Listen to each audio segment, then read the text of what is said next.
তো হঠাৎ একদিন দুপুরে লাইট হাউসের উপর দাঁড়িয়ে দূরবীন দিয়ে দেখছিলাম যে আশেপাশে কি রয়েছে। বাট হঠাৎ আমার চোখটা আটকে গেল সামনে জঙ্গল দেখে। তো ভাবলাম নৌকাটা নিয়ে জঙ্গলের ওইখানে গিয়ে ঘুরে আসি।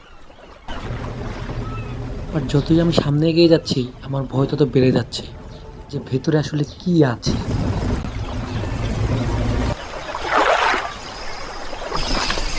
জঙ্গলটা তো অনেক সুন্দর। এই ওয়েট ওয়েট, মনে হচ্ছে ভেতরে কিছু আছে।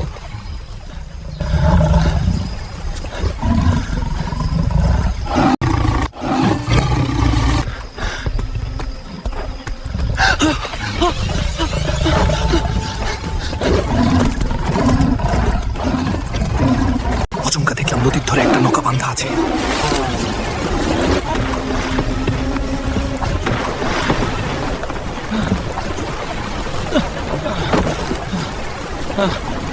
আমি বেঁচে গেছি।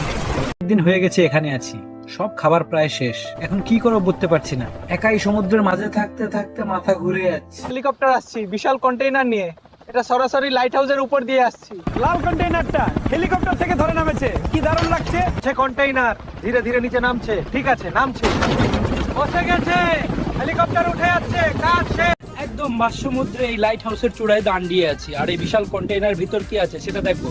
খুলছি, চল। ও ওয়াও, আর এই একেবারে খাবারের ভান্ডার, মাছ মাছ ডাল চাল সবই আছে। চারপাশে শুধু নীল জল আর বাতাসের হয়বা। গরম কফিটার ঘ্রাণ সত্যি মজা লাগছে। একটু আগে এই কন্টেনার থেকে অনেক খাবারের জিনিস পেয়েছি। কেউ এক মাসের জন্য চিন্তা শেষ, এত খাবার জমা আছে এখন।